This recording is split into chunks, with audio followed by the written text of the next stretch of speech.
ಭದ್ರತಾ ವೈಫಲ್ಯ ಎಲ್ಲಾಗಿದೆ ಅಂತ ಹೇಳಬೇಕಿತ್ತು ಪ್ರಧಾನಿ ನರೇಂದ್ರ ಮೋದಿ ಅವರು. ಅದನ್ನು ಮಾಡಿಲ್ಲ. ಪ್ರಧಾನಿ ಏನೂ ಹೇಳಲಿಲ್ಲ ಅಂತ ಹೇಳಿ ಮಲ್ಲಿಕಾರ್ಜುನ ಖರ್ಗೆ ಅವರು ಮಾತನಾಡಿದ್ದಾರೆ. ಅದರ ಜೊತೆಗೇನೆ ಉಗ್ರರ ದಾಳಿ ನಡೆದರೂ ಕೂಡ ಪ್ರಧಾನಿ ಆಟಿಟ್ಯೂಡ್ ಸರಿ ಇಲ್ಲ ಅನ್ನುವಂತಹ ಸ್ಟೇಟ್ಮೆಂಟ್ ಕೊಟ್ಟಿದ್ದಾರೆ. ಎಐಸಿಸಿ ಅಧ್ಯಕ್ಷ ಮಲ್ಲಿಕಾರ್ಜುನ ಖರ್ಗೆ ಅವರ ವಿವಾದಾತ್ಮಕ ಹೇಳಿಕೆ ಇದು. ಸರ್ವ ಪಕ್ಷಗಳ ಸಭೆಯನ್ನು ಕರೆದು ಪ್ರಧಾನಿ ಅದಕ್ಕೆ ಹಾಜರಾಗಲಿಲ್ಲ. ರಾಜನಾಥ್ ಸಿಂಗ್ ಅವರ ಅಧ್ಯಕ್ಷತೆಯಲ್ಲಾಯಿತು. ಬಿಹಾರದಲ್ಲಿ ಭಾಷಣ ಮಾಡುವ ಬದಲು ಸಭೆಗೆ ಬರಬೇಕಿತ್ತು, ಭಾಗಿಯಾಗಬೇಕಿತ್ತು, ಚರ್ಚೆ ಮಾಡಬೇಕಿತ್ತು. ಭದ್ರತಾ ವೈಫಲ್ಯ ಎಲ್ಲಾಗಿದೆ ಅನ್ನೋದನ್ನ ಹೇಳಬೇಕಿತ್ತು ಅನ್ನುವಂತಹ ವಿಚಾರವನ್ನ ಎಐಸಿಸಿ ಅಧ್ಯಕ್ಷರಾಗಿರುವಂತಹ ಮಲ್ಲಿಕಾರ್ಜುನ ಖರ್ಗೆ ಅವರು ಪ್ರಸ್ತಾಪಿಸಿ ಪ್ರಧಾನಿ ನರೇಂದ್ರ ಮೋದಿ ಅವರ ನಡೆಯನ್ನ ಟೀಕಿಸುವಂತಹ ಕೆಲಸವನ್ನ ಮಾಡಿದ್ದಾರೆ. ಇಂತಹ ಸಂದರ್ಭದಲ್ಲಿ ಇಡೀ ದೇಶಕ್ಕೆ ದೇಶವೇ ಒಂದಾಗಬೇಕು. ಟೀಕೆ, ಟಿಪ್ಪಣಿಗಳು, ವಾಕ್ಪ್ರಹಾರಗಳು ಇದರಲ್ಲಿ ಬ್ಯುಸಿ ಆಗ್ತಿದ್ದಾರೆ. ಈಗ ಏನು ಇಂಟೆಲಿಜೆನ್ಸ್ ಲ್ಯಾಬ್ಸು, ಏನು IB ಲ್ಯಾಬ್ಸು, ಏನು ಇನ್ಫಾರ್ಮೆಂಟ್ಸ್ ಲ್ಯಾಬ್ಸು ಅಥವಾ ಪೊಲೀಸ್ ಲ್ಯಾಬ್ಸ್ ಯಾರ್ದು ಅನ್ನೋದು ನಮಗೆ ತಿಳಿಸ್ಬೇಕು ಅಂತ. ಅನ್ಫಾರ್ಚುನೇಟ್ಲಿ ಅವ್ರು ಬರಲಿಲ್ಲ. ಅದಕ್ಕೆ ನಾವು ಏನು ರಾಜನಾಥ್ ಸಿಂಗ್ ಅವರ ನೇತೃತ್ವದಲ್ಲಿ ಮೀಟಿಂಗ್ ನಡೆದಿತ್ತು. ನಮ್ಮ ವಿಚಾರಗಳನ್ನು ಅವ್ರಿಗೆ ತಿಳಿಸಿದ್ದೇವೆ. ಬಟ್ ಒಂದೇನಂದ್ರೆ ಅವರು ಸ್ವತಃನೇ ಒಪ್ಕೊಂಡ್ಬಿಟ್ರು. ಈ ನಾವು ಒಪ್ಕೊಂಡಿದ್ದೇವೆ, ಸೆಕ್ಯೂರಿಟಿ ಲ್ಯಾಬ್ಸ್ ಆಗಿದೆ ಇದರಿಂದ, ಅದನ್ನು ಅದಕ್ಕಾಗಿ ನಾವು ಮೀಟಿಂಗ್ ಕರೆಸಿದ್ದು ಅಂತ ಹೇಳಿ ಶಾ ಅವರು ಹೇಳಿದರು. ಈಗ ಆದಮೇಲೆ ನಾವು ಕೂಡ ಅದನ್ನು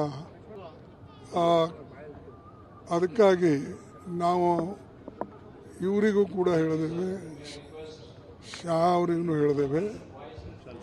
ಒಂದು 2 ನಿಮಿಷ ನಿಂದ್ರಂತ ಹೇಳಿ ಅದಕ್ಕೆ ಶಾ ಅವ್ರಿಗೆ ಮತ್ತಷ್ಟು ಡೀಟೇಲ್ಸ್ ಅನ್ನು ಕೊಡ್ತಾರೆ. ಸುಖೇಶ್ ನೇರ ಸಂಪರ್ಕದಲ್ಲಿ ಜಾಯಿನ್ ಆಗಿದ್ದಾರೆ. ಸುಖೇಶ್, ಪಹಲ್ಗಾಮ್ನ ಭಯೋತ್ಪಾದಕರ ದಾಳಿಯಲ್ಲಿ 26 ಜನರು ಸಾವಿಗೀಡಾಗಿದ್ದಾರೆ. ಇಂತಹ ಸಂದರ್ಭದಲ್ಲಿ ಎಲ್ಲರೂ ಒಟ್ಟಾಗಿ ಪ್ರತೀಕಾರವನ್ನು ಹೇಗೆ ತೀರಿಸ್ಕೊಳ್ಬೇಕು, ಪಾಕಿಸ್ತಾನಕ್ಕೆ ಹೇಗೆ ಬುದ್ಧಿ ಕಲಿಸ್ಬೇಕು ಅಂಥೇಳಿ ಪ್ಲಾನ್ ಮಾಡಬೇಕಿತ್ತು. ಅವರಿಗೆ ಜೊತೆಗೆ ನಿಲ್ಲುವಂತಹ ಕೆಲಸ ಆಗಬೇಕಿತ್ತು. ಈಗಲೂ ಕೂಡ ರಾಜಕೀಯ ಕೆಸರಚಾಟ ಮುಂದುವರಿತಾನೇ ಇದೆ. ಎಲ್ಲಿಗೋಗಿ ನಿಲ್ಲುತ್ತೆ ಇದು ಅಂಥೇಳಿ ಒಂದು ಸ್ಪಷ್ಟ.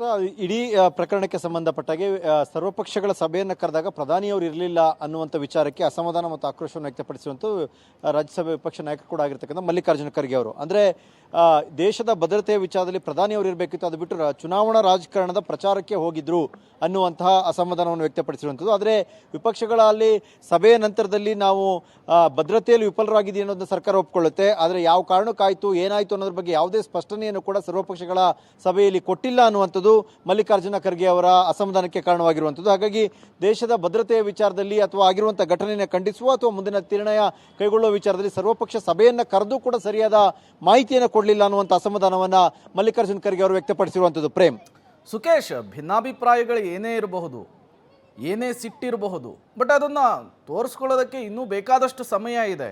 ಇಂತಹ ಸಂದಿಗ್ಧ ಸಂದರ್ಭದಲ್ಲಿ ಒಗ್ಗಟ್ಟಿನ ಮೂಲಕ ಪಾಠವನ್ನು ಕಲಿಸಬೇಕಾದಂತಹ ರಾಜಕೀಯ ಪಕ್ಷಗಳೇ ಹೀಗೆ ಹಗ್ಗಜಗ್ಗಾಟ ನಡೆಸ್ಬಿಟ್ರೆ ಕತೆ ಏನು ಅಂಥೇಳಿ ಪ್ರೇಮ್, ಒಂದು ಸ್ಪಷ್ಟ. ಇಂಥ ಸಂಕಷ್ಟದ ಸಂದರ್ಭದಲ್ಲಿ ಯಾವ ಪಕ್ಷ ಇರ್ಬೋದು, ಜಾತಿ, ಧರ್ಮ ಎಲ್ಲವನ್ನು ಮೀರಿ ನಿಲ್ಲಬೇಕಾಗುತ್ತೆ ಮತ್ತು ಒಗ್ಗಟ್ಟು. ಯಾಕಂದರೆ ಅದು ಯಾವುದೇ ಸರ್ಕಾರ ಇರಲಿ ಅಥವಾ ಯಾರೇ ಪ್ರಧಾನಿಯಾಗಿರಲಿ ಅವರಿಗೆ ಕೈ ಬಲಪಡಿಸುವಂಥ ಕೆಲಸವನ್ನು ಎಲ್ಲ ರಾಜಕೀಯ ಪಕ್ಷಗಳು, ರಾಜಕೀಯ ನಾಯಕರುಗಳು ಅದನ್ನ ಒನ್ ಲೈನ್ ಡಿಸಿಷನ್ ಅನ್ನೋ ಥರ ತೀರ್ಮಾನ ತೆಗೆದುಕೊಂಡು ಮಾಡಬೇಕಾಗುತ್ತೆ. ಅದರಲ್ಲಿ ಯಾವುದೇ ಅನುಮಾನಗಳಿಲ್ಲ.